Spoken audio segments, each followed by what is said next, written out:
Raghav market నుండి కూరగాయలు తీసుకొని వస్తాడు. ఇంటికి వచ్చిన రాఘవ్ ఎండ వలన అలసిపోయి సోఫాలో కూర్చుంటాడు. రజని, నాకు కొంచెం బటర్ మిల్క్ ఇస్తావా అని రాఘవ అడుగుతాడు.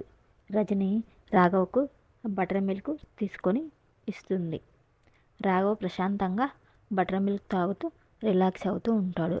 ఇంకోవైపు విక్రమ్ తన టాయ్స్తో ఆడుకుంటూ ఉంటాడు. రజని లంచ్ చేయడానికి కావలసిన ఫుడ్ ఐటమ్స్ని అన్నిటినీ తెచ్చి డైనింగ్ టేబుల్ మీద పెడుతుంది. విక్రమ్, రాఘవ్, రజని ముగ్గురు కలిసి మాట్లాడుకుంటూ లంచ్ని ఎంజాయ్ చేస్తూ ఉంటారు.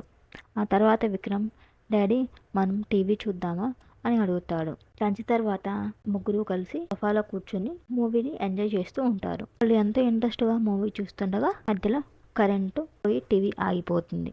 అందరూ డిసప్పాయింట్ అవుతారు. రాఘవ్ విక్రమ్తో మనం క్యారమ్స్ ఆడుకుందాం అని చెప్తాడు. తర్వాత ముగ్గురు కలిసి క్యారమ్స్ ఆడడం స్టార్ట్ చేస్తారు.